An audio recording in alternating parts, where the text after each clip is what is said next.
Hey, this is Big Papa Pump Scott's Diner. Yes, it is me, Gerald the Poupée. Hey, this is Joe Gatto. Well, hello there. It's me, Harold the Puppet. This is Eric Young. This is Johnny Wrestling, Johnny Ardano, and you are listening to Shootin' Poop. The following podcast is brought to you by the Johners Podcasting Network, found exclusively at WrestlingWithJohners.com. Ladies and gentlemen, this is not a test. This is not an issue where DGJ didn't hit record like the last time. We're starting with the final thought. I mean, it happened, buddy. You can't say it didn't happen. It happened. We're starting with the final thought because we have John Bullard on a short time who's going to help Sean navigate through his feelings with his final thought for the night. So, rarity, we're starting with one final thought. Then we'll get into the show because Joey K's got to go. It's getting late out there. So, John. Your final thought. You guys can take it away. Sean John. Dude, somebody should do a clothing line named that. Anyway, we're all about the t-shirts, folks. All right, so here's what's going on. So I didn't have a bad day, didn't have a great day, but I did kind of feel like I needed to get in something tonight. I didn't really want to keep banging on NWA and Billy Corgan because let's face it, I treated that guy like a pigeon or prison slut by now anyway. As I was skimming through Facebook, kind of caught a post, kind of caught my attention. And we're all real big about the indie promoters in our areas as well. And just something about this post triggered me. So I reached out to my good friend, our good friend, John Bullard, promoter of CCW and partner with Shootin Shit. And I wanted to get some information from him. And what he had to tell me was a pretty amazing story. So, John, can you share with the guys what we were talking about? Well, I guess the post you were referring to was a promotion, or just a lack of promotion, of a company called Brave Championship Wrestling, ran by a person by the name of Michael Zahn, Z-A-H-N. And he was literally putting together what it looked like it was going to be like a super show of all this different talent from not just the Midwest, but from literally all over. And he was charging these crazy prices, like $20 for general admission. I've seen some other prices from other events where like $75 a ticket. It was really crazy stuff. Well, anyway, the talent kept on contacting me saying, what should we do? Because this guy is ghosting us. You know, we're booked for this event.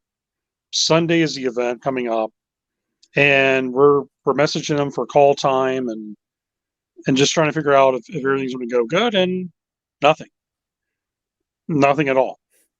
And then last night, before I made my post, after hearing from 10 different wrestlers about being ghosted by this guy, we went on to the only account that he has, which is on Instagram.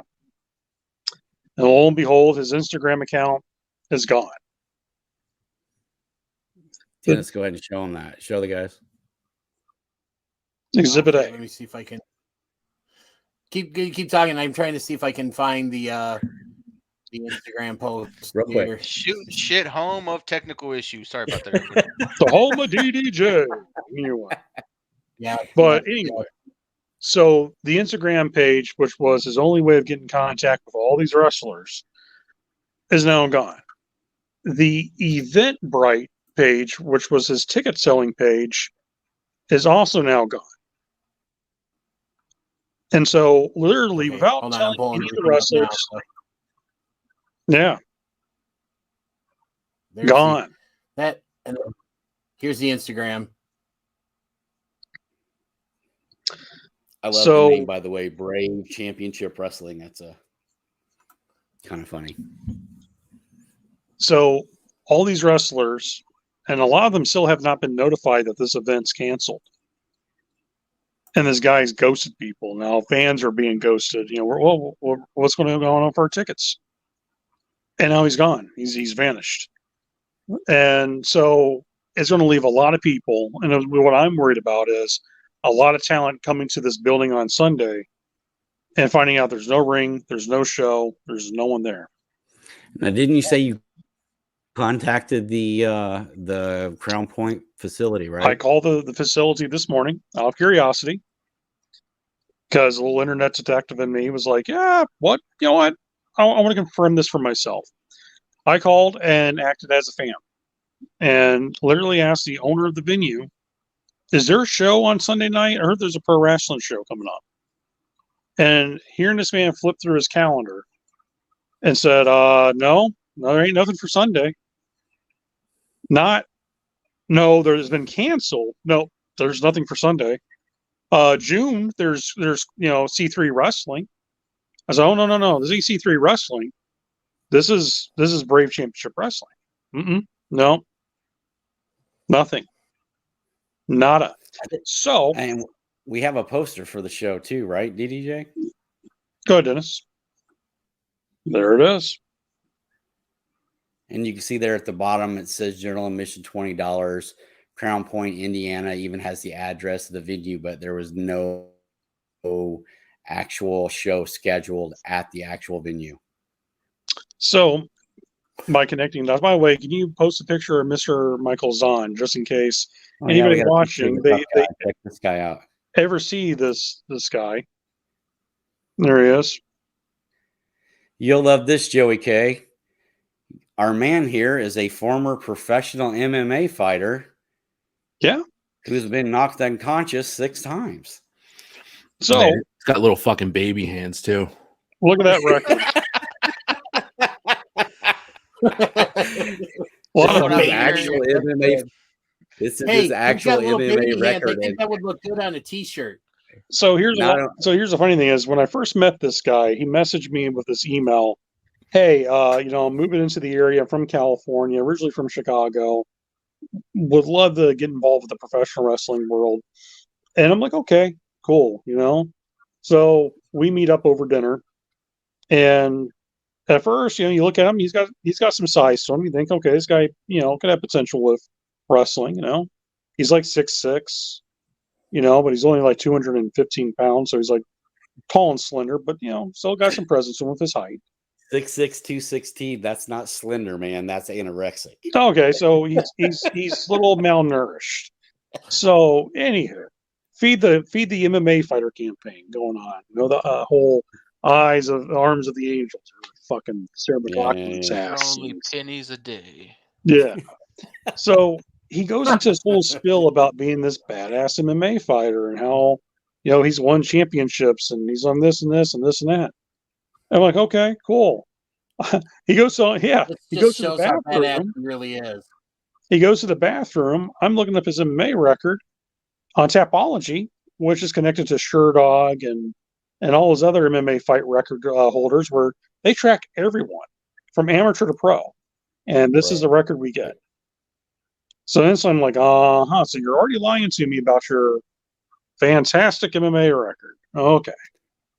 If you're like a Brooklyn brawler fighting of MMA fighters. Against Wadman, it looks like he lost by punches with 30 seconds to go in the first round.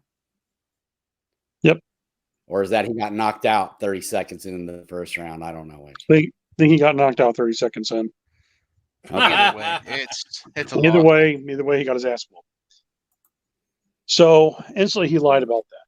Then I started doing a little bit more background check, and I find out that he's actually had some legal issues in the state of California.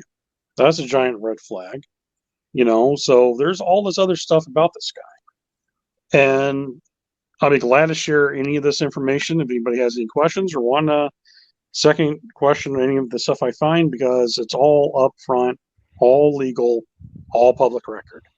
Nothing to blackmail someone, nothing to harass someone over. But what upsets me is, as a promoter, is that this gentleman, it wasn't that he canceled his event. I've had to cancel an event before myself, and it happens to the best of us. But what happens is you don't contact your talent, letting them know. That screws them over on trying to find another booking. Not letting the fans know about the tickets, or those who bought tickets. screws them out of their money.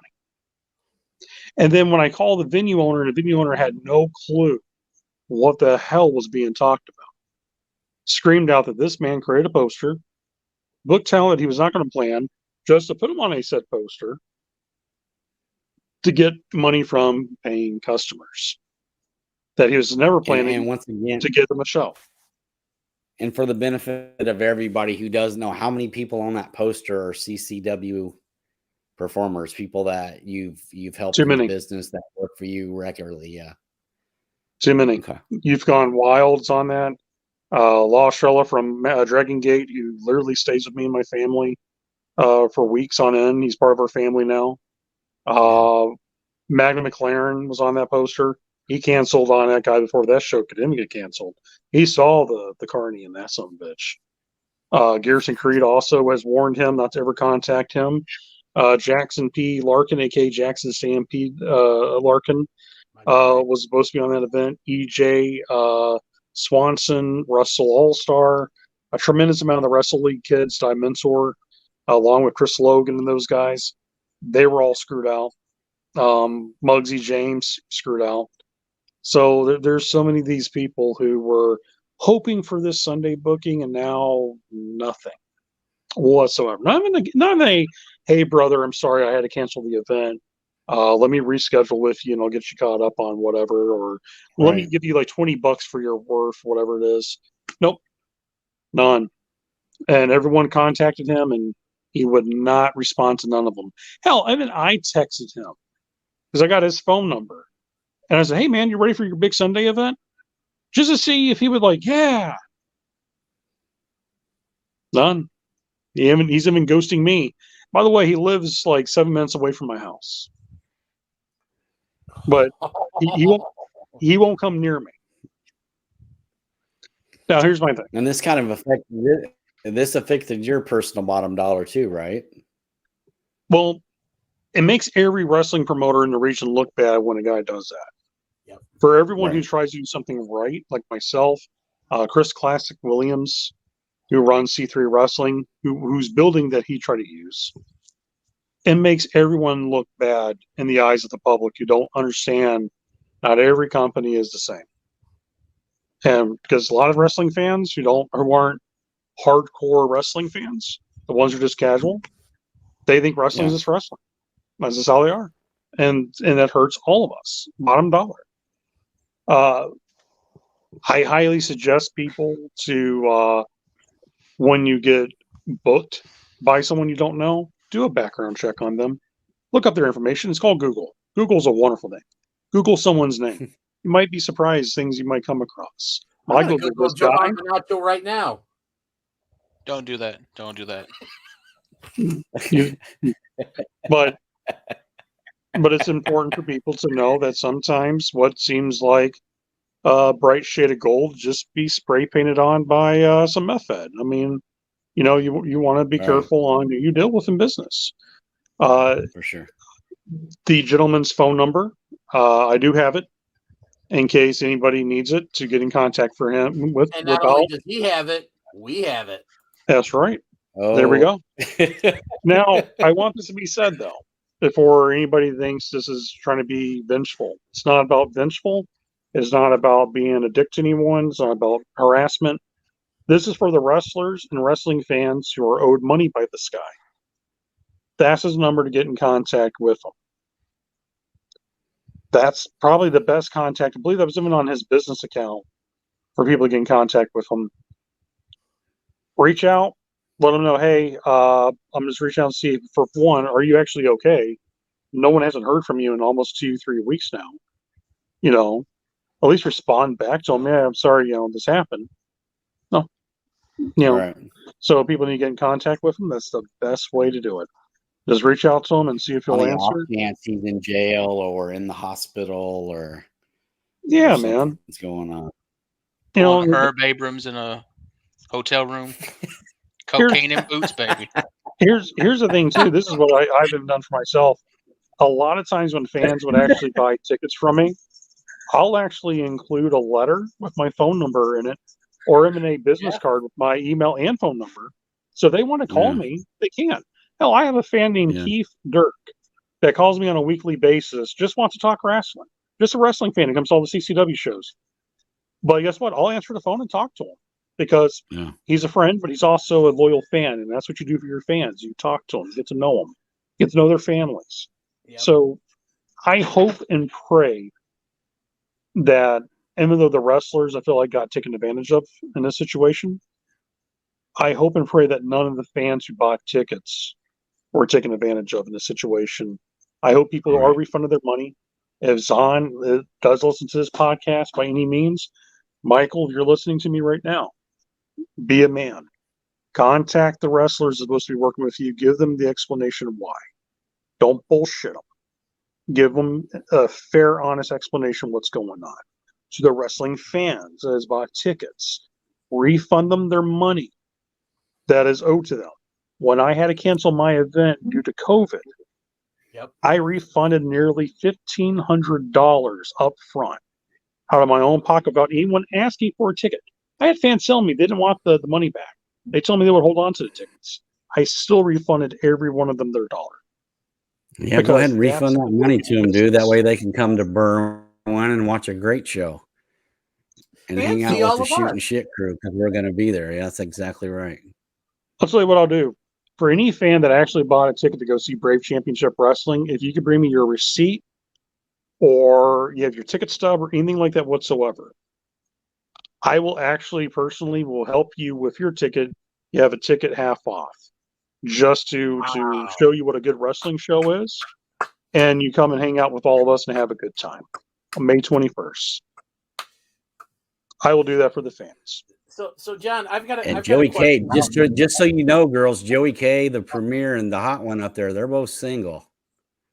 So if you're looking for a big man to climb on, there's two of them right there. That's Philadelphia right there, dude. That guy right there will tear you up and then just take you out for a cheese sandwich. You don't even know. It's known as the Joey K special. Get down, bro. There's more stick to go, ladies and gents, in Philadelphia. Wow. So first off, I did Google Jovan Minacho and I thought some interesting stuff on there. But John, I have a question for you in regards to this. Like, what about like getting like the authorities involved? Like, I mean, or like things from a legal perspective. What can be done in that sense when something like this happens? For the wrestlers, there's really nothing they can do unless there was a contract agreement. But 99% of them don't do that. For the fans, I believe if a fan has actually bought tickets and they've tried multiple times reaching out to this guy to get their refund and he doesn't, then maybe they could probably small claims court. But then, even then, I hate to say this, most small claims court, the cost alone is going to be more than the freaking ticket price. I just hope that he's listening to this. I mean, maybe he won't, maybe he will. Mike, you owe it to those fans to make sure that that money goes back to them. You also owe the wrestlers a huge apology. And for all of us old school guys who've been in this business for a very long time, please let this be the last time you get near professional wrestling. Stay away from us. Stay away from our business. I'm not going to be mean to you because you're an outsider. I'm not going to treat you like shit like that because I don't do that to anybody. But from a professional standpoint, you've burned enough people already that the business doesn't need this bullshit. We've already dealt with Carnies since day one. No more. Or they say in Spanish, no mas. No more of that bullshit. Get out of our business. Do not ever come back to the wrestling shows. Do not ever show up and try to book someone or try to act like a big shot. I exposed you for what you were. Your MMA background is a joke. You're not a badass killing machine professional fighter. The state of California, there were legal issues up on you. And that's in public record. They can look it up. Look at Michael Zahn in the state of California. Boom, you'll see it. But my biggest thing, why I'm on this podcast with you guys, even though I love seeing every one of you, you're my boys. But the big reason why I'm on here today is as a spokesperson from the world of professional wrestling, being in this business, we're tired of this shit. We're tired of people coming into our business that has no rights to be in it and ruining the foundation of good business ethics. And yeah, there are some guys in the wrestling business who's been in wrestling forever that are carnies that we all want gone too. Look at people like Ian Rotten and a few others. But this guy looked at pro wrestling as a fast cash grab and has no respect for the business. And by not talking to the wrestling fans and not talking to the boys and girls that are planning to come work for you and ghosting them after you talk a big game to them and you kept on hyping yourself up like you're the second coming of Jesus. Bro, there's the door. Let me open it up for you and welcome you out to the city or the streets or where you're going to go to and enjoy your stay out there. Do not come back into our house. John, thanks for hanging out with us and letting us giving us this information. I appreciate you helping me out with my final thought and explaining everything to the boys. We are super amped to be at the show in Berwyn on May 21st. The Hot Ones driving in from Texas. Joey K got the first class flight, which is, a bag of peanuts and some orange juice. He's going to be flying into the best city in the world. We're going to show him a good time, show him what Chicago's all about. And we're really, really excited to be at the venue, man, and get to hang out with you and spend some time with you. Thank you so much for being a part of the show tonight. I personally appreciate it. I thank you for the help. Just thanks, man. You're doing what you're doing. We're proud to be affiliated with you, and we're ready to see the Chicagoland Championship Wrestling put on a hell of a show. I appreciate you guys too. Thank you for always having me on, guys. And yeah, I wish it was on under better circumstances instead of I have to talk about this guy. But I feel like I'm one of the few people who's actually dealt with him more than others. So I kind of have. I don't want to call myself an expert on him by no means, but just you know where he lives. That's better than about 30 performers do, I'm sure. So, and here's the thing: is I'm protecting that information because I don't want something to happen to anyone. That's my thing. I don't want to see anyone get hurt. But I did give out his phone number for people to reach out to him. Hopefully he's okay. Maybe he's sick. Maybe he's in a hospital. Who knows? But I think it was this kind of shady behavior that everyone was reaching out to him, and all of a sudden, Ninja vanish. Boom, a lot of smoke, and all of his contacts, all of his way to reach out to him, gone. All right, bro. John, I appreciate it. Thank you so much. No problem, guys. It's just be careful of people out there in this world. There's some great people out there, but man, there's some shady ones too. Damn. Speaking of shady ones, the hot one, you got anything? Oh, I'm the shady one. Yeah, fuck yourselves. Well, dude, I already got into. I already built up cheesesteak down here. You know what? Okay, let's clean off the You guys tell John goodbye so we could do our entrance video. I'm tired of you guys already. Thanks, John. I appreciate it. Thanks, John. Appreciate it. See you in May. All right.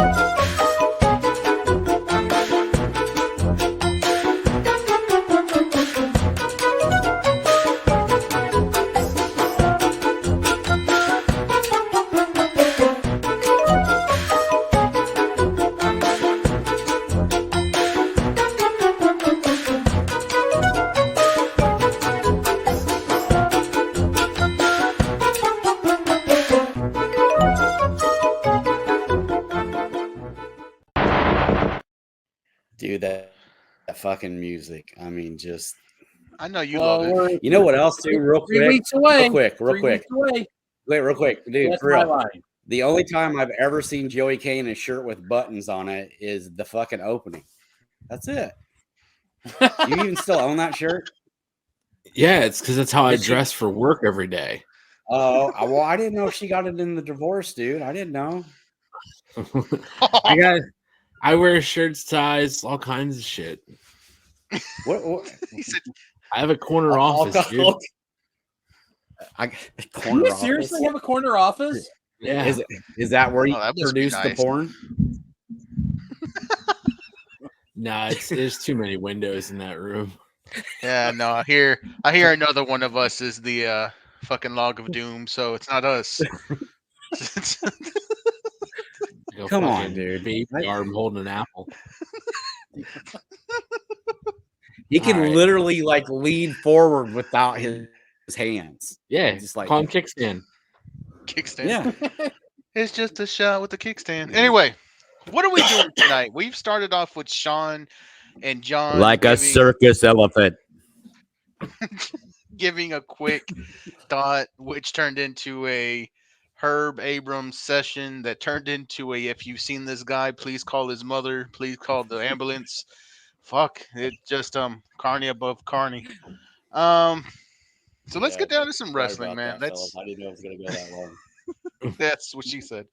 Let's do a little bit of Revolution. DDJ knew though. Did he? Goddamn right he did. That's your next T-shirt, buddy. All it's gonna say is "like an elephant." Like an elephant. Yeah, what am I gonna do when my 7-year-old, almost 8-year-old son asks, "Daddy, what is like an elephant?" No. I have a better idea for this. Oh boy, it's gonna be a bicycle with a very, very long kickstand. That's just it. That's just the whole picture. Wearing a wrestling T-shirt with training wheels. Okay, so we're like okay, this all now. right. Okay. Can you guys imagine what it's gonna be like in a couple months when we're all like in a together? That's gonna be way worse, and we're not gonna be sober. So. I honestly hope that there's nobody recording. That's my hope, is that there's nobody recording, because I honestly hope one of us stays sober enough to get Joey from the airport at 8:00. Yeah, I'd appreciate. I'll do that. All right. I'll do. Yeah, DJ can go. He's gonna be drinking Twisted Teas, so it'll be all right. And Joe, I gotta trust your ass to drive me back in the middle of the night and fucking early Monday morning. In the still of the night. Yeah, we'll make it. Just remember, I gave you a very good and safe drive, picking you up and taking you back to the airport. You did. You owe me that. You owe me enough to get me there fucking in one piece, alive and on time for my flight. But it's O'Hare, dude. If we're too hungover, we can throw in on an Uber for him. Yeah. You know what? We'll make sure you get there. I'm not worried about it. I'm actually pretty good about making sure we're going to be good.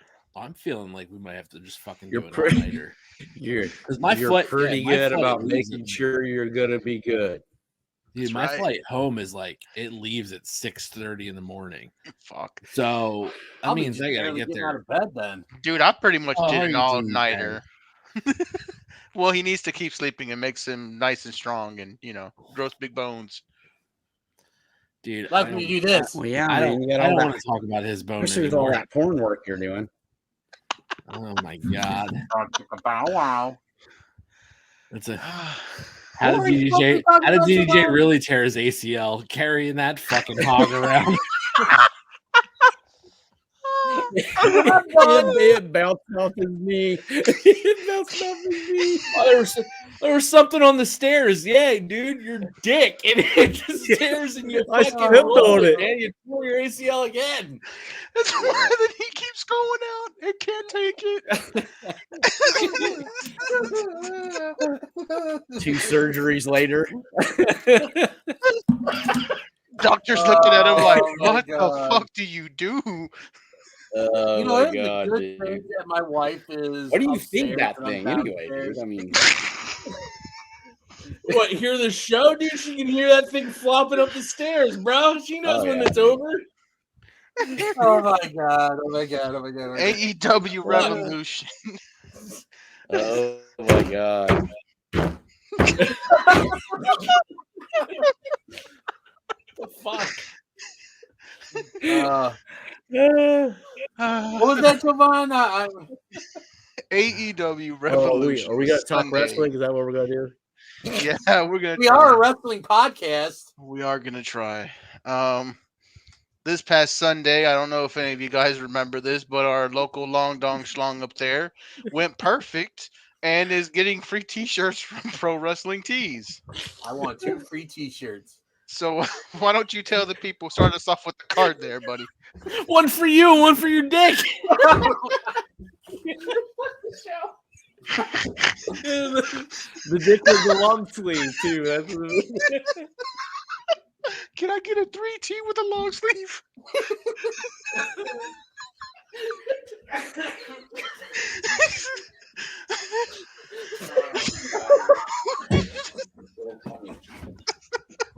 oh, that's so funny. This is our best episode yet.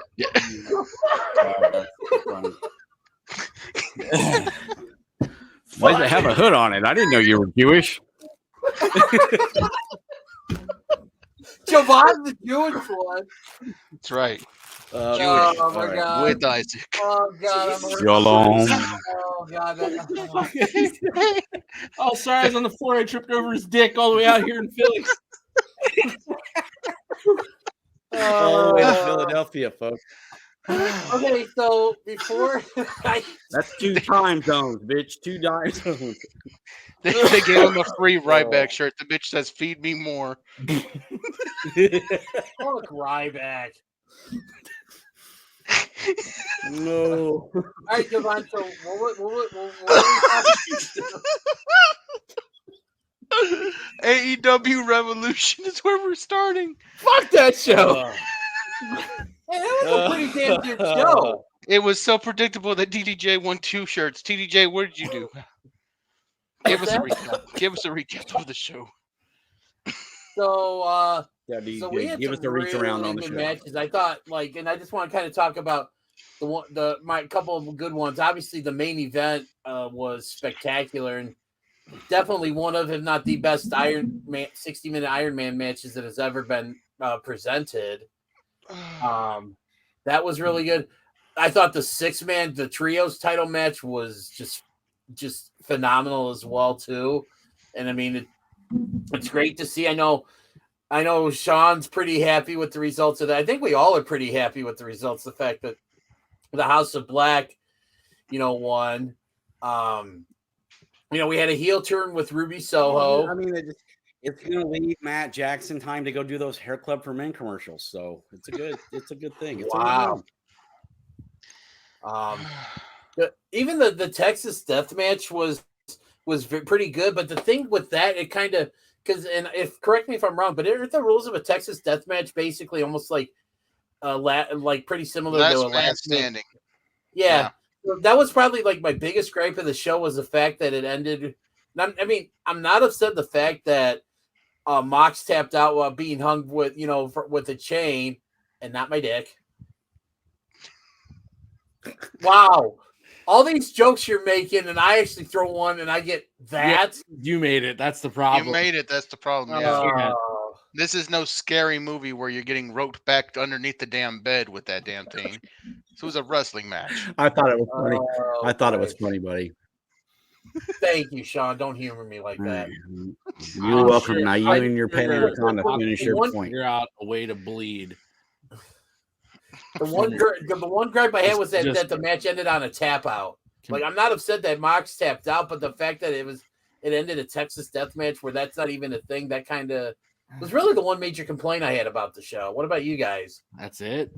That's it. Jesus fucking Christ! There's a lot of major complaints about that show.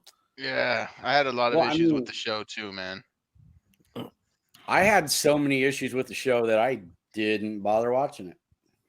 Damn. I watched it. I But watched the highlights. I seen the highlights. It looked like it was for what it was. It was a decent pay-per-view, but I mean, it they're didn't not. make sense Hold to on. me. Go on. You're go not banging last. on WWE Because- door right now. Because Sean didn't watch it. I only watched maybe half of it. And and you watched the whole thing. So we'll go from not watching it to watching half of it. And it wasn't great. It wasn't amazing. It wasn't, oh my God, it's so good. The Iron Man match is probably the only highlight to me. That's just because, MJF threw fucking vodka on some kid, but that made me laugh. Kids getting drinks thrown on them. There. Kids getting drinks thrown on them makes me happy. Whether it was a plant or not, I don't give a fuck. Jesus. The only thing that would have been better is if you looked down and just pushed him over. I would have fucking loved it. I would have bought a fucking Burberry scarf just because of that. That was a good match. I guess. I don't know. I missed the trios title match, but at least House of Black won the titles. I'm good on that. The fucking I'm so good. Texas Death Match was kind of the shits. I don't know. I'm fucking over the stupid Hangman Mox feud. I don't like it. I don't care for it. That one, and then Jungle Boy and Christian. That's another one. Those two have kind of yeah. Like I don't really there was no need understand the to whole reignite that feud. Why is Wardlow a 2-time champ and then he gets beat by Hobbs? And why the fuck was QT Marshall even involved in that shit? Well, somebody explain to me, where the fuck has QT been, and why do they keep pulling him out once every 6 to 8 months to fuck up a good match? I don't. Well, they actually contract. Well, also too with the QT thing, he was the one, and because I heard this on Busted Open. I was listening to the replay on my way home from work. Weekly Busted Open recap. Go ahead, DDJ. But they talked about it, and I saw some, and maybe it wasn't on that, but I heard some where I guess QT where there was like something that he posted, like he screen capped like this message he sent to Hobbs back in, it was like 2020, and I think this is when they were doing the tapings, during the COVID era when they were running out of Daly's place and stuff. QT was basically the guy responsible for giving Hobbs his break in AEW. So I think that's kind of where they're going with this. Yeah, because QT Marshall is a seller. He sure does get asses in seats.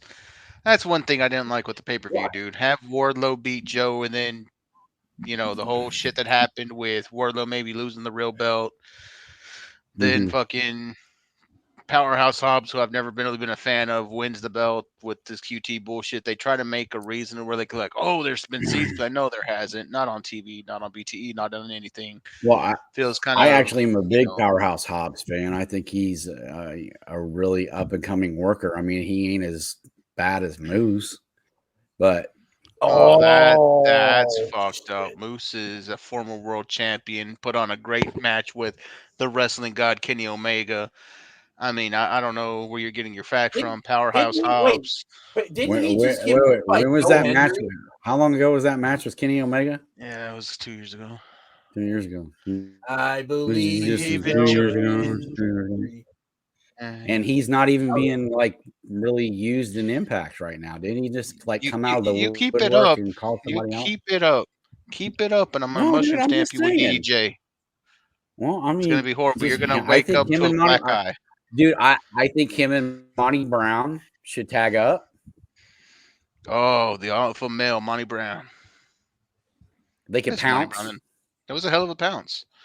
Moose does more than a pounce, though. Does he? He does this. I mean, you guys are going to stop shitting on Moose. We're not even talking Impact tonight. Back to AEW and its faults, because it's what you fanboys do when we're faulting it. You try to deflect.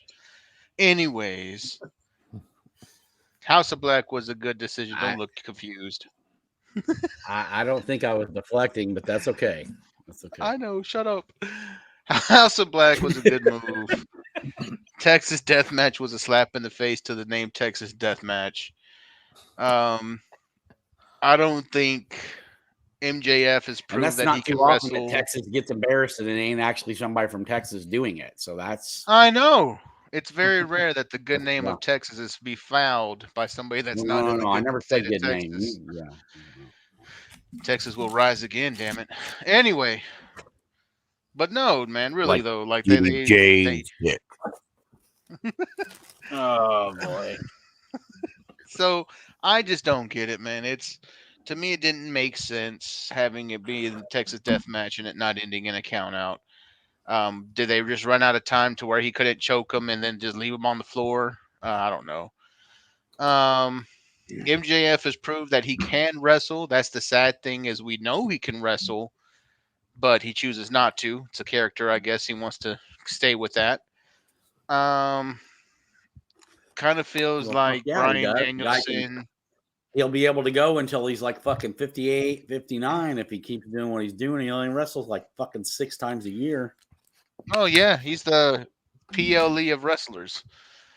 But anyway, dude, I mean, it just feels like there's no real character there, and it kind of pisses me off because he gets the opportunities to get these big shows, he gets the big matches, and he performs. But you want to see that night after night after night. I mean, I don't remember Ric Flair ever taking a night off. He was fighting he didn't. Bums basically at other territories, putting them over like $1 million fucking bucks. And making them look like champs, yeah. Making them look like champs. Dropping the belt one night and winning it before he leaves the territory. So 16 times. Real talk. What are you got? Is this MJF title reign working? What do you guys? I mean, no. You think he's carrying the company, or is this more like the first HBK title run where shit just isn't going the way it should? It's been proven that he's not a draw. AEW's numbers are tanking. Nobody's watching. Nobody's complained as much about AEW since he became champion. Oh, that's because nobody's watching. Exactly. Well, see, there's only been one, and we're talking ratings draw for AEW. There's really only been one, in my opinion, and I think you'll all agree with me on this. There's only been one real ratings draw for AEW, and that was CM Punk. I don't agree with that. Yeah, okay. Well, you don't have to agree with it for it to be true. I know it stings a little, but no. I'm just saying, Punk. He's not wrong. That's the thing with all you Punk fans. Fucking Marks. Hold on. Where's my thing? Yeah, you know what else all us Punk fans do? There you go. Hi, Marks. No, real quick, seriously. You know what else all of us Punk fans do? We watch fucking wrestling when Punk is on, which is why you have high ratings. And then they bring in this fuck nut. Your future AEW International Champion. Once again, he's gonna fucking be in another fucking title picture. So, anyways, where I was going, there have been draws in AEW that weren't named CM Punk. Prior to CM Punk, the company was on an actually really good trajectory because they were putting on shows that fans wanted to see. They were giving them stories. CM Punk era is what started the sellout of the company. They stopped caring about storytelling. They started giving the matchups that they wanted to see. They didn't really build up anything. Why? Oh, it's CM Punk. We could put in a low-grade CM Punk against anybody, and he'll do fine.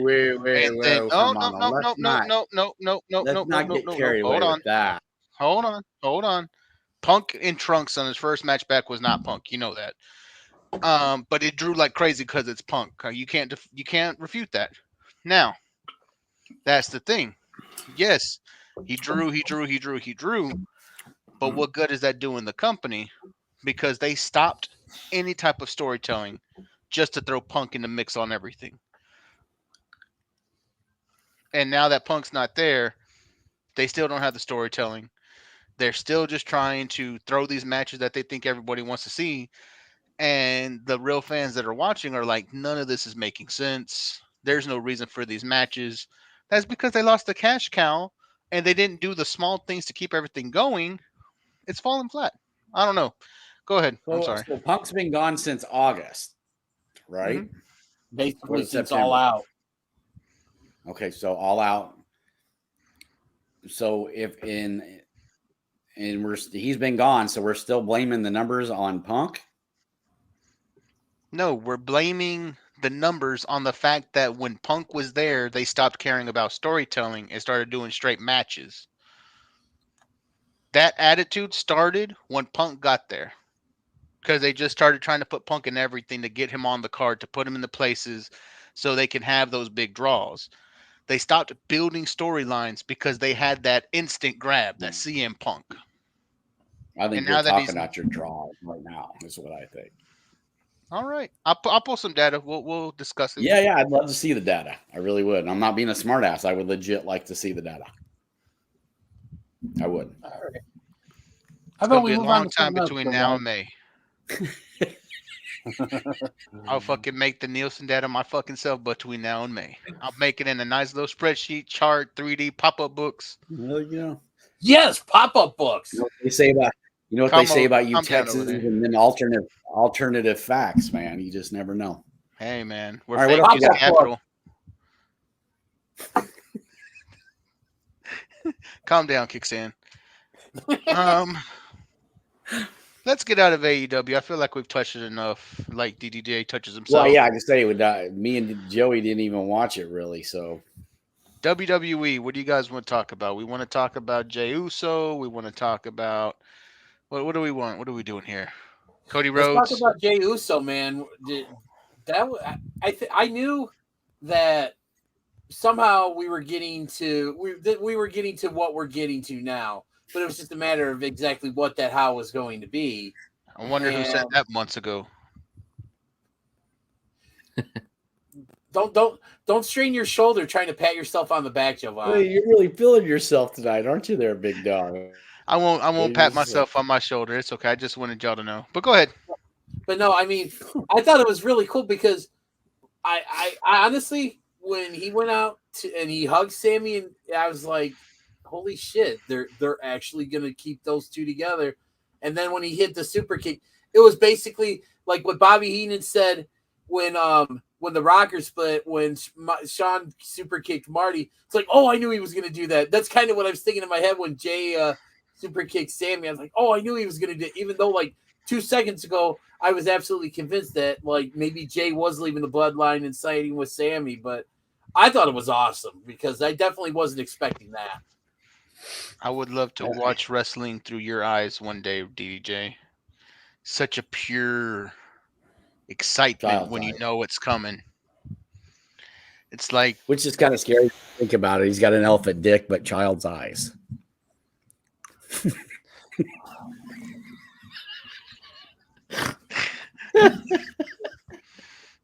Now, just like all 76 previous episodes, this is one I can never show my son. Yeah, no, not until later. Especially if you didn't pass that thing on. If you didn't pass that thing on, that's something that it's just gonna be a lot of fucking disappointment in life. Thanks, Dad. Some fucking therapy bills. Yeah, well, if he ain't tucking it into his sock by now, he should be pissed. Well, if that cock keeps blowing out your fucking knees, I'm sure you have good health insurance. So I'm sure his fucking therapy sessions will be covered. It'll be all right. Oh boy. So where did it all start? Well, my Matthew went on a Day show. Or massive dick, whatever you want it to stand for. Oh Jesus. God. That's fucked up, dude. I can't believe you said that. What the fuck? I didn't say it. I didn't even say it. So fucked up, dude. DJ, I don't, dude. This guy. What the fuck? Yeah, this guy.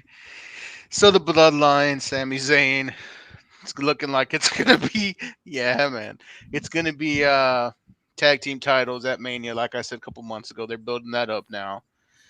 Well, I mean, didn't Joey K kind of laid it all out for us after the last pay-per-view? He said this was going to happen, and pretty much Kevin and Sammy would hug it out, and then they'd go for the tag team titles, which I think all of us said at one point we thought that was going to happen. So, yeah, I'm kind of. Well, I know where you can get some. They'll ship them to you for $16 fucking. So how are you paying $16? You're in Illinois, dude. I'm in Texas. I don't even think I pay that much. Wait, hold on. What are you paying $16 in shipping for? So I went on Pro Wrestling Tees today to purchase my Shootin Shit shirt because I would like a Shootin Shit shirt. And they want to charge me $16.75 shipping. Dude, how is my shipping $6? That's what I was saying. That doesn't make any sense. There's something wrong. Because you guys got it during the promo code, right? That shouldn't matter. No, that doesn't change shipping. anything. It doesn't change shipping. Yeah. Somebody at Pro Wrestling Tees saw your name and was like, "Fuck that guy, $16." Yeah, they my ass, bro. I used to get a box, man. So don't give me that shit. You used to. They saw you canceled. Now you're paying $16 for fucking shipping. I think I'm still getting the box. I'm only getting $6 on shipping to Texas. I think they'd charge you your shipping and a couple other people shipping. Wow. He's not noticing he's got his stuff in his cart and Gabby's got like 3 other shirts. Was it just for that, or did you buy some other stuff? I bought a hoodie, a t-shirt, and a hoodie. Yeah, that could be with that hoodie. That hoodie. The hoodie, $16. Come on, man. Well, you're gonna probably go based on weight. I bet that hoodie added some weight to it, and I bet that's what it was. Please, I got a hoodie and I got a hoodie and a t-shirt before, and my shipping was still like $6.85 or $7 or some bullshit. Maybe like Javon was right. Maybe they just said it was Sean. Just said fuck that guy. Yeah, I would contact them and be like, yo, what's up with this shipping? And I'm only like a couple hours away from you. What the fuck? No, dude, I'm just gonna have Monster Cock up there go pick it up for me. He's like 3 blocks from the place. Yeah, I don't have that luxury anymore because my work hours are basically the same as the store. So yeah, look, dude, just send your dick. The rest of you will catch up. You can grab my shirt. Yeah, if you didn't have to work, you could have helicoptered there. It's DDJ and DDA, Dennis Day Jr. and Dennis Day's Anaconda. They're heading out down to fucking Pro Wrestling Tees for a pickup. Second best helicopter behind. God, you know what? I can wait 10 minutes to say that. So, so there's one person. As much as I love this guy, I hope he's not listening to this show because then I know for a fact he will not leave me alone. I hope Isaac doesn't hear this. Isaac, if you're there, dude, Isaac is he's gonna beg you to see it every time now. Isaac knows. Yeah. He's gonna treat you like Dirk Diggler every time you show up. He's gonna give you 20. Dude, $20 is $20. Yeah. That's hey, right. DDJ, do I need to get like an extra fucking air mattress for that thing when you guys come for Mania next year or what? Like, I gotta fucking make accommodations for that, Hog. Dude, I'm gonna have to pay for 2 seats on the airplane. You're not on the first floor, Joey Key. You're not on the first floor, are you? Because his dick might need the elevator, and he just meets you up there. Yeah, dude, we're in the fucking townhome, bro. Like, you're gonna just throw it on the outside, let it swim the pool. Is it gonna sit out front of the patio on the chairs, getting some sun? What the fuck? If there's a fire, we could throw it out the window and shimmy down the wall. I'm not hanging off that thing. I'm not hanging off of that thing. I'd rather burn. At that point. Back to the wrestling, like please. the old Batman TV series. Me and the Boy Wonder Hero. Come down the pole dressed different. What the fuck? Come on, man. We got to get to the show. DDJ NXT, buddy. Go ahead and give you your. Hey, back up. The one big thing coming out of NXT because it was Roxanne Perez had that really good match with Meiko Satomura, and then they did some like the Shawn Michaels angle where she passed out after the match. So I'm interested to see where that goes. Great match, and stuff. But I mean, the big thing was that Johnny Gargano's back in NXT. I don't know if it's just for this match with Grayson Waller at Stand and Deliver. If he's back there for good, in a sense, I hope he's back. I hope he's back there for good because it just, as much as I love Johnny Gargano, and Giovanni and I got to meet him one time, he's a really good dude. It just didn't seem like it was working on Raw for him at the time. So maybe this is probably this could be really. I don't agree with that. I think he's done some great work on Raw. What? No, I'm saying he's done some great, but it just doesn't seem like he it just wasn't clicking for him on Raw. In terms of So let me hold on. Oh, because this is a show. Hold on. Wait, you watched NXT? Yeah. Holy That's shit. fucking 2 hours and 15 minutes of my life I'm not getting the fuck back. Jesus fucking Christ. That was the most fucking 1993 WWF fucking gimmick production bullshit. Dude. Yeah, everybody has a fucking job. Dude, they got jobs, or they're in fucking some school, or they're fucking like stereotypical fucking, like, oh, whatever. Like, it was shitty. It was shitty. And yeah, and the Roxanne Perez, the Roxanne Perez thing at the end, I fucking hate. That was the absolute drizzling shits of anything. I fucking hate, because it's pretty common knowledge now when men and women get hurt and how they treat it. So don't fucking do the whole, like, bring the stretcher out. We need paramedics. I don't like that shit, because we've seen enough fucking pro wrestlers really get taken out on fucking stretchers and really be hurt and injured or end their careers or whatever. I fucking hate that gimmick. It's just the worst thing ever. And I wish they would stop doing it. Yeah, I wish they would stop doing it, because you know it's fake either. But cannot. It's fucking all it's all fucking kayfabe. It's all bullshit, because they're filming it.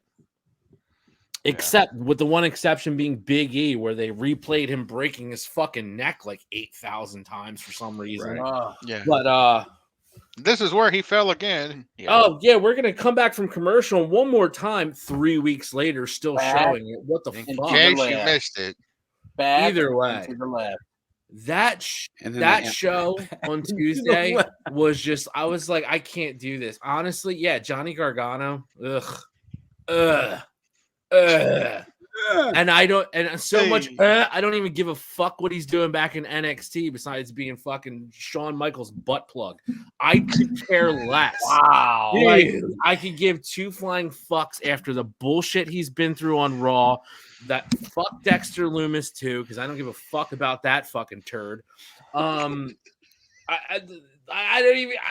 just don't care. I just don't care. And everybody's like, oh, he's back in NXT. Like, cool. He's back in fucking comic book land. That's fantastic. Really happy for you, bud. Probably getting the same pay, so he's really winning on the deal. Either way, it was a fucking dumpster fire. I don't plan on watching it again. I tried. I fucking tried. I can't do it. I'll give you an A for effort. Well, give you an A for Anaconda in your pants. Damn. You know what? Hey, numbnuts, I think you were right. I think it was because of the hoodie, because I just ordered the t-shirt. My shipping was only $6 for the t-shirt. All right. Wait. Hold on a second. What did you just ordered say? a shirt? I love how I can call you numbnuts, and all you want to hear from me again is that I said you were right. Damn right. Call him Slapnuts. He likes it. All right. Hey, are we going to do question of the week? Yeah, we might as well get to it. We're running out of time. Let's go to final thoughts, because I know Joey. Shut up. Dude, we went back afterwards on this episode. We're doing question of the week. We're making it quick. Then we're going to go into final thoughts for everybody that's not named Silver Wolf, because he had his time. Hit the music for the question of the week. Might make fun of it again. Come on, Elephant Dick, hit it. Every Sunday, we post a question in our official Facebook group, and you guys give us some really good answers. And now it's time to read some of those answers, and for the boys to give their answers on the official Shootin Shit Facebook question of the week. All right. Our stirring shit question of the week was made by this Silver Wolf. Silver Wolf, what was your question? Oh, shit. Yeah, we should work. We should do something. You really not remember your own question? We're professionals. No, I remember it. You don't have the comments already pulled up? That's Dennis's not part. My week. Oh, it is? Oh, so that's my part. Okay. He said it's not his week. Never mind. So the question of the week was, what storyline or character was the biggest miss, the notorious missed opportunities in professional wrestling? We had we got 32 comments on this, man. A lot of them are one of our more. Yeah. It's got the most interaction in a long time. Yeah. So I one of the it ones happens like every 4 weeks, though. Oh, look at this. He's trying to pat himself on the back. Don't tear your shoulder again. Yeah, DDJ's got something you can use if you don't want to do it yourself. Yeah. No, dude. I ain't touching that heavy motherfucker. Yeah, it's not that long from East Elgin down there to South Illinois. No, thank you. I don't need a chiropractor. I'm good. All right. So All right, we had read some comments. That's what I'm trying to do. So we got some good ones Stop here. fucking around and do it. I think I'm gonna start out with my buddy Dan Sandine. Shelton Benjamin as a whole really still hurts me to think about, and I can see where he's coming from that because 2004 when they split him and Charlie up and he went to Raw. Like remember his first night he beat Triple H clean, and he was like on the rocket ship, and just somewhere along the line the rocket ship ran out of gas, and then we got to see Shelton's mama. Well, I think Shelton's whole career has kind of been a missed opportunity in WWE. He was the gold standard that never got gold. 5-star talented African-American athlete that just isn't quite getting any attention. And the guy can still go now. I mean, he can still legit go. Yeah, and he's a monster. And then we had Sean Boley with Rusev and Rusev Day, which Rusev Day was insanely over. And the how they couldn't figure out anything to do with that, it's beyond me. That's a really good one. Let's see. Gary Connell Jr. actually had a really good one with the revival of ECW, like when they brought it back in 2006, and that's a really good one. Like they could have really done something with that. Instead, they just basically made it, WWE ECW, and then eventually was just essentially what's now NXT, I guess, in a sense. Vince and a do-rag. That's all we got from that. Oh, God. Yeah. Why'd you have to bring that up? Because it's awesome. It's my favorite part in WWE history. And you are a Cowboys fan, so I guess that makes sense. You're a Cowboy fan. Yeah. Our buddy Kenneth talked about in early '88, I guess Larry Zbyszko with Baby Doll was going to feud with Dusty Rhodes, and they had pictures that were going to blackmail Dusty, and then that disappeared, and they did nothing with. Sean, why don't you read what Mrs. Silverwolf said? Oh, hold on! Before you get to Mrs. Silverwolf, I got another good one here. Not giving Maria Menounos a run with the Divas Championship after her breakup performance at WrestleMania. If I got to hear about fucking Maria Menounos one more fucking week, I'm gonna lose my goddamn shit. I'm gonna lose my shit. Oh my God. You do realize that if he hears this, he's just going to do it purposely to egg you on. I know. He loves Maria Menounos. I'm going to see him in July at a show, and I'm going to kick his ass. Is what I'm going to do. Maybe we can coerce him to come out in the 21st of May at Berwyn, Illinois. Yeah, let's invite him to the house, and you hit him on the head, DDJ. No, we don't want to kill him. He's not coming to the show because there ain't anybody he that was in WWE or AEW that he wants to get a picture with. So I doubt he would come. Number one, Ty is a freaking wizard with pictures. I don't know how the hell he gets them, but he gets some great pictures. But he might do it just to hang out with us. It'd be cool. I mean, he's more than welcome to join us in that. But all right, Silver Wolf. What did Miss Wolf say? He said Bray Wyatt and the Wyatt family, which I think we can all agree that was a miss. Yep, it's still a miss. Also, Undertaker versus Sting, like there should have been a retire that. That was a missed opportunity there. But Sting's whole run in WWE was kind of a missed opportunity, I think. Well, that's a really good one too. And she said pretty much Natalia's entire career, which, I mean, I feel like Natalia is kind of the gold standard as far as if you can work with her, every young female performer that's come up that's made a name of herself all had to go through Natalia. I'd like to go through that, yeah. So, So I was kind of thinking about, who I was going to go with, and I kind of came down to two different people. I'm gonna go with my 1A, and this is actually echoing something that another comment. Our buddy Alex Garcia talked about the Nexus. I think that was a really good one because that could have been so much bigger than it actually was, and if it wasn't for what went down with Super Scene and all that stuff, who knows? But for me, golden shovel. Yeah, but for me, I'm gonna go with someone who had the tool, who I think had everything to be like a major player in WWE, and just for one reason or another, it never happened, whether it was an injury or just, injuring someone. I'm going to go with Mr. Kennedy. It was crack with Kennedy, wasn't it? Yeah, you're right. Whatever his drug of choice was. I don't know what it was, but I know the first time he was actually, when he won Money in the Bank, he was actually scheduled to cash in on The Undertaker. Then I think he got injured. And then they had to drop the briefcase to Edge, who would go on to cash it. And then one time he come back, I think he was in a 10-man or something, and I guess he injured Orton, or like Orton went and complained, and that's what got Mr. Kennedy fired. But I think he could have been so big in the WWE. If you look at him nowadays, you could tell something else was on with him. And that very well could be the case too. But I just think he had all the potential. He had all the tools. He had everything that was needed to be like a big time player in the WWE, and it just never happened. So that would be mine. I'm gonna go with Mr. Kennedy.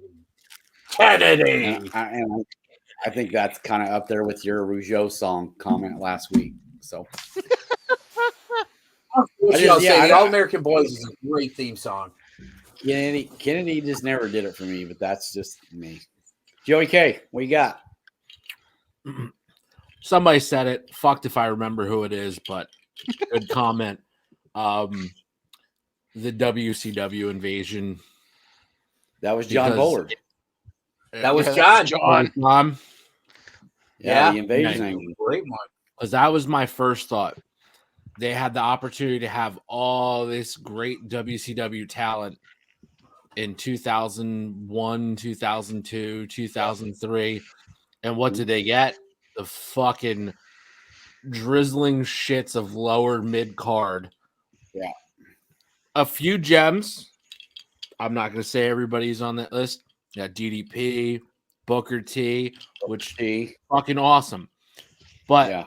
Great wrestler, horrible commentator. But when you think WCW, you think, yo, I'm waiting for Sting to be in this fucking invasion. Yeah. Goldberg. Where's the NWO? Where's Goldberg? Well, the NWO were at home collecting their paychecks. That's exactly all those guys were. Well, that's because they had that option. They didn't want to go. But so they had to proceed with a storyline that really was like, oh, cool. We got WCW's fucking curtain jerkers out here with a couple with we got fucking Stasiak and Disco Inferno. Yeah. Fucking invasion. Whatever, dude. That thing turned into the fucking shits, and it could have been amazing. I think so too, man. I agree. Yeah, I do too. Hot one. All right, Joey K, cover your ears, man. Earmuffs. I don't want to hurt your feelings. Biggest missed opportunity for me comes shortly after a one-night stand. RVD as champion. Biggest missed opportunity, man. The freaking drug bust that ended that reign. I would love to have seen where we would have gone with that. Does ECW maybe still have some kind of semblance of continuing after that? Because those fans were rabid. It was a true freaking ECW feel. It was their guy. And just is it really considered a drug bust if it's weed? I mean, it was just at the time it weed. was. At the nowadays, time. yeah, nowadays it's just weed. Back in the day, it was like, oh my god, it was weed. Right. Yeah, so it was, at the time it was different. But yeah, man, I think Dude, what pisses me off about that is guys are popping fucking oxys by the handful, and this guy lost the title reign because he smoked weed. basically, Get the fuck out of here with that shit. and yet Jeff Hardy is a 50-time tag team champion. Yeah, shots, fuck it. Also, another missed opportunity. It's all right. He don't got a license for the next decade, so he can't track you down. Or anything. Like to see him make his way down to Texas with no car. No, I'm just saying. But another one though on another spectrum of missed opportunities, and I think this one for me was really big because it had something, and it had that same kind of flair and same kind of cult following that we're seeing in AEW with the team. But the missed opportunity I'm going to say is Crime Time. Crime Time was so over. To never have been tag team champions to never have really done anything big in the company, everybody loved Crime Time. Dude, they were They over. deserved way more than what they got. You know, I love what they did honoring Shad after his passing. That's amazing. That's beautiful. But look at what JTG is doing right now, man. Singles performer as Jay the God is amazing. Those boys, if they would have been able to stay in the bigs together, gotten that push, the people were behind them already. It would have just cemented them. And when they did initially, like when they finally broke up, they could have had good careers. Yeah. All right, Sean. Does it bother anybody else though that their whole gimmick was they were thieves? That they got the stereotypical gimmick.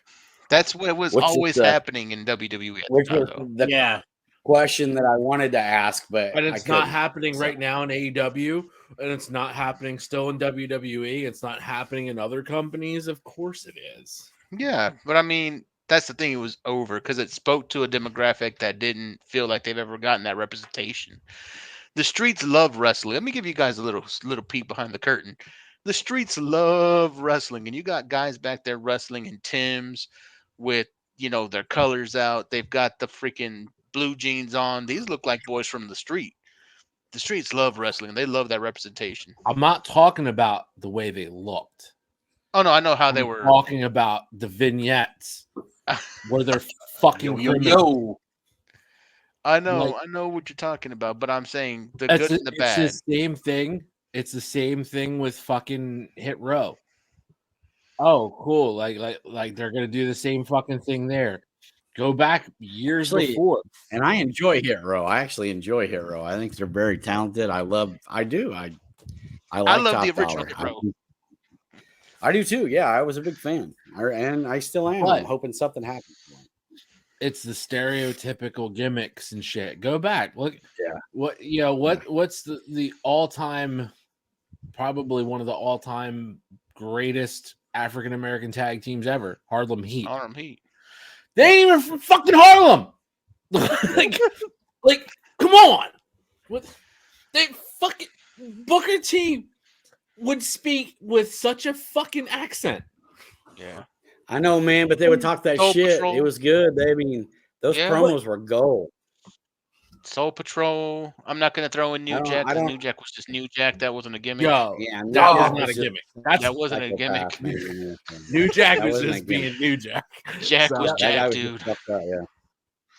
All right, so I love New Jack.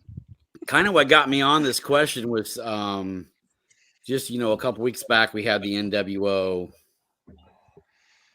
biography, and we had the story about Hulk Hogan and Sting and the build up for the Crow and all that, and how that basically kind of took a shit because Hogan pulled the I have creative control card. But that's kind of what got me going on it. For me, there's there's a handful. I would have loved to see the Brian Pillman, Dustin Rhodes, Goldust storyline kind of play out a little bit more with Terry Reynolds before, Brian passed, and that was an opportunity there. I think that just like, there was going to be absolute debauchery in that. To coin a phrase from a buddy of mine, that was just going to be like just off the charts, ridiculous, especially during the Attitude Era. And then we lost Brian untimely. Eddie and Batista was another one that was, that feud was just really getting rolling. Yeah. And those guys were such great friends. And it just seems like when you're friends that close and you're working heel face, man, it just makes for great matches. And of course, Eddie was like the gold standard, dude. Like he's still in my top 5 all time. Top tier. I think one of the biggest for me is the real heavyweight champion Ric Flair showing up in WWF years ago and never once really having a feud with Hogan. Like it just never really happened. Like I know they had a match, but they didn't really. Those two were in their prime at that point. it just never really materialized. And then what years are we talking? Like 91, 92. 91, 92, like Rumble win time. Yeah. And I think the reason why that never materialized, some of the thing, because I always wondered that too, is I guess the match they had a match at Madison Square Garden. I guess Vince didn't like the way it went or something like that. Because originally that was supposed to main event WrestleMania 8. What it was Vince wasn't going to put him. I mean, Rick was a WCW guy, and he's never going to let Rick go over on Hulk in his house. That just wasn't going to happen. I wouldn't. But we finally get the match win 95, 96 or whatever it was when 94 Hogan signed his fucking like it. Yeah, and it was terrible. It was just a missed opportunity. But my biggest, the one that and this was just an idea that never even came to fruition, but I would have loved to have seen, was a Macho at the time. Macho Man Randy Savage was a commentator, and he was ready to get back in the ring. He wanted to start working in the ring, and while he was sitting there, he realized, man, I could have a great feud with this kid. It would be an unbelievable story, and he wrote it all out, a year-long feud. I think I know who you're talking about, but yeah, where he would go, match after match, where this kid would just come up short, and then eventually he would go over on the Macho Man Randy Savage, and that kid was HBK. Yep. I just feel like those two in a long-term feud, especially then. I mean, you're talking Macho before he got too big to work. I mean, this was him still, ready to go. And HBK at the height of everything that he was great at. And I just think, just the promos, man. And you're talking the Heartbreak Kid, the white and with the red hearts, and Sherry Martel. And, you throw that factor in too, that Sherry was HBK's manager, who used to be Queen Sherry with Randy. I just think that feud would have been, just the matches alone. I feel like Randy was always chasing 3. He was always chasing that WrestleMania 3 match with Ricky, just to have one more classic that people would talk about. And I think if there was ever anybody that Savage could have had that match with, that he was chasing, it would have been Shawn. I think that would have been an unbelievable year-long story that we would have all been just fucking, tuning in every week to see. Well, now it's time for So Long. Final thoughts, gentlemen. Shawn doesn't get one. He already had it. No, we're not going to let you rip off Billy Corgan's ass again and take another slab of fat off of Tyrus. I appreciate you guys allowing me to do that. I just felt like that story needed to be told, and I was glad John joined us to help us, and I was glad. I appreciate you guys being patient and letting me do that. So thank you so much. Ladies, I am going last in final thoughts. So DDJ, Premier, Joey K, who wants to go first? Joey K, you want me to go first? Or you Whip want to your go dick first? out. Whoever's the longest gets to go first. Oh, well, that's Dennis. Well, then I guess I win there. So for me, you know me, I'm always cocky. I fucking hate it here. Don't get cocky. You see what I did there? It looks easy, but it's not.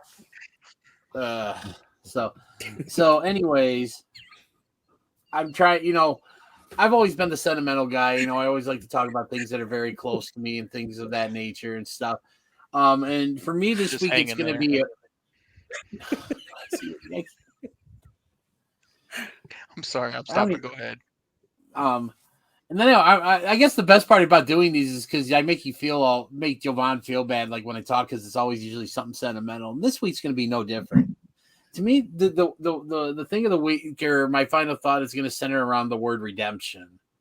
I think all of us have seen the special that A&E did with their WWE block with Jake the Snake Roberts. It was on a couple weeks ago, and it was so watching that. It was just it just to see everything that he went through and what it caused him to become, and just the fact that he was able, with the help of DDP, to get past all of that and just become this man that, the man that I think we all had wanted him to be. And it prompted me to, like kind of think myself like, man, I really want to go watch the documentary they did on him a couple years ago, the resurrection of Jake the Snake Roberts. And I actually happened to go to ddpyoga.com and I bought this off of there. And so I'm going to watch that this weekend because it's such a good documentary. If you guys haven't seen this, go out of your way to watch this. It's really good.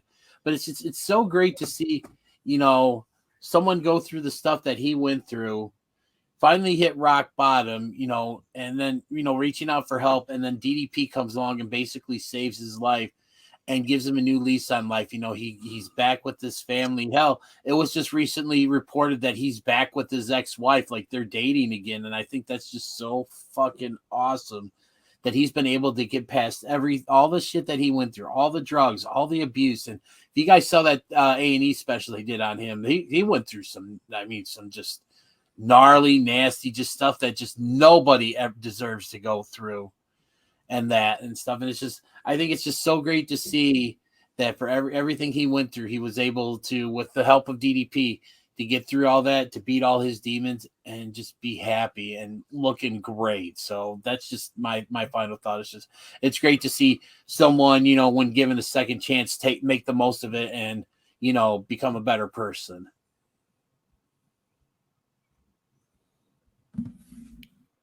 Joey K. Is that what you're calling your dick now, Damien? I'm just gonna carry it around in a sack, throw it over your shoulder. We ain't even talking how big his sack is, brother. It's just Dennis walking into a room. My final thought is, if I'm gonna have to see that fucking hog in Chicago, I'm gonna have to rethink this whole fucking trip because I'm not trying if he to. Shows up. Hey, all I'm saying, dude, is if he shows up in jorts, just avert your eyes. I'm not trying to see that fucking thing coming out. I'm trying to say hi. I'm not about that. It'll get to the airport an hour before I do. Probably. If you think that thing's picking me up at the airport, you can fuck right off.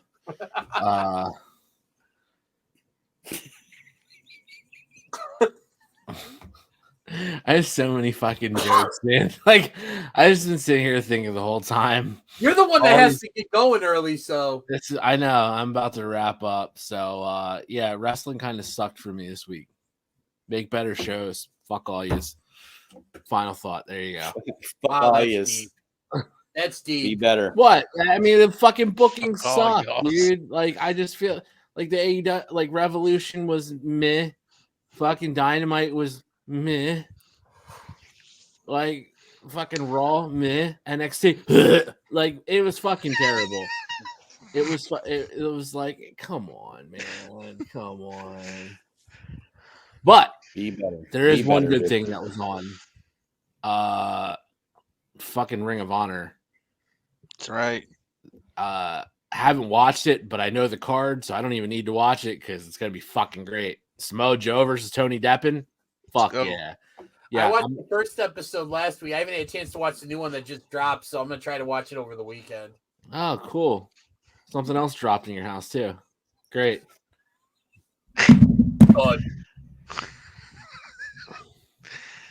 Dude, you shook my whole house.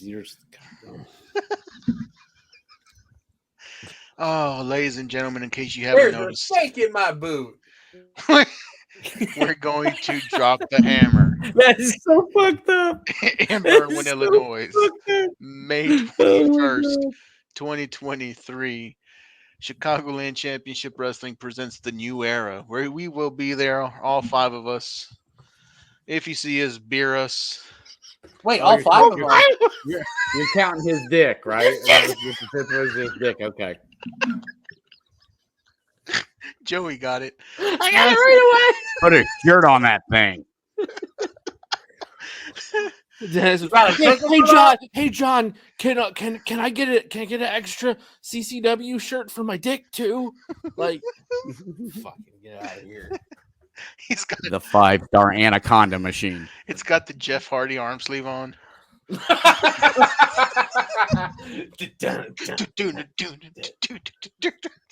Is his dick stop to dance on the way out to the ring too? To make the save. We're trying to sell merch, and out of nowhere, that damn thing just. You just see the t-shirt sliding by. Give it 5 minutes. Dennis will be here. He's on his way, guys. He's on his way. To the Johnny's Podcasting Network, please don't throw us off the air. Just don't look it in the eye. Don't look it in the eye. Well, you guys want to go bungee jumping? No. So after a terrible, terrible week of wrestling, at least one thing happened good this weekend. You are looking at the new, reigning, here we go, defending FSGP Evolution champion. You got if that's FSGP, you got to get someone new to make that belt because that says AAA. It's because I went to AAA after seeing your damn thing. Alcoholics Super Anonymous. Anyways. Man, those fucking tokens keep getting bigger, bud. I'm too much. Yeah, it's actually my 2 months. If you 3 months, you see the 3 A's, that's 3 months. 3 months of what? My fucking God, dude. Fuck me. God damn it. Oh boy. Anyways, final thought for me: partnership with FSGP, which is the Freshly Squeezed Grand Prix Predictions League. They do predictions with everybody there. You have your own character. Me, I'm the villain. You can see the shirt there, Villain Enterprises. I did this all night. I built it all up. Was an asshole this one. I was a real villain throughout the whole show, just a little bit. But that's my gimmick in the whole thing. So I am the new heavyweight champion down there. We are always accepting new people to come in and make predictions. I'm currently in the feud right now with Magic Donnie for a shot back at this title that I beat him for. So a lot of cool things happening there. We'll always have it linked in our description, how to join us. But don't extend those invites too hard. Fucking DDJ and his fucking tag team partner Nagini over here are fucking they're gonna fucking jump in and win all the fucking shirts. He's gonna DDJ takes that photo. Did you think you were getting a Harry Potter reference tonight? Bet you I did. got that one right away. Dude, DDJ, instead of looking like the Ultimate Warrior, no, not the Ultimate Warrior, Ultimate Dragon with all the belts around him, it's just hanging off of it. You're like fucking 1991 Ricky Steamboat with the fucking. He throws it around his neck like MJF's scarf. DDJ's dick's coming out breathing fire like fucking Ricky Steamboat when he had the fucking all this shit. The fucking Komodo dragon. Also, a fucking super dangerous thing to have out in public. But fuck it, whatever. Put it on a leash. Fine. That's awesome, dude. You'll shut your eye out, kid. DDJ and his pet Anaconda won t-shirts. I think it's been a great week for Shootin Shit. Jesus, yeah, it has. Speaking of t-shirts, get it, DDJ. Speaking of t-shirts, yeah, here we go. Buy our shit. Damn it. Buy our shit. God damn it. What a fucking You're sales sponsoring. Before you mentioned that, thank you to those of you who have already gotten your shirts, half of which go to Joey K's family. Whatever. If only the only other half would go in there too, because we know like Hispanics, we multiply like rabbits. Well, let's start buying some fucking shirts, Vato. Let's go. Hey man, I got one. I got me, fool. I paid for like 2 shirts with just my one. Dude, you're becoming more Mexican by the fucking day. Did you say fool? I did say fool. Yeah, you went fucking full. Oh my god. He pulled it out of me. You got to hand that Puerto Rican card in real fast, bro. Look, it's the Texas dude. I'm trying to find like where the little shirt is. I'll put it up here. Look, man. Sorry, I'm late. My lowrider got stuck on a curb. Yes. That Stand and Deliver, man. It's one of my favorite movies. I killed the mailman. His body's decomposing in my locker. I killed him, but the snake's still out there. You ready to take us home? I'm ready to take us home tonight. Take me home tonight. Thank you to the Johners Podcasting Group for always proudly, well, not always proudly, but proudly sponsoring us. This episode. Especially this episode that we've talked about the human tripod up there. Thank you to the ladies out there in HR for covering up all of the sexual harassment allegations that were coming from this episode. Oh, the legal department's going to be busy this week. Thank you to the ham and eggers that have to bring in DDJ's bag and alleged penis. And thank you to everyone for staying this far into the episode. Hope you had a great night. Hope you enjoyed it all. Hope you really liked that little extra from John this morning at the beginning of the show. It did seem like it was this morning. It did. But let's call it a night. DDJ, play that horrible exit music. I got better exit music. This is just for Jovan right here. This is how you're fucking doing it up, like, you know, down there in Texas now. Oh, that's what we got fucking straight some good covers here, baby. Hit it, baby. The washing machine. This is how we get down in my fucking house, baby. All right, here we go. Hell yeah, and I can play it because it's a fucking cover. So fuck yo, YouTube. What's up? Oh boy.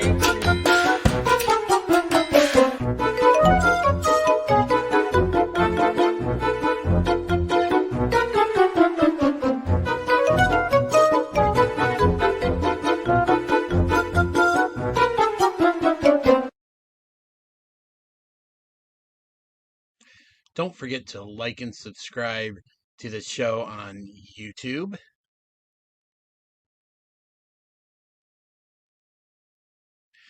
And find us on Facebook at www.facebook.com/groups/SHOOTINSHT. And thank you so much for watching.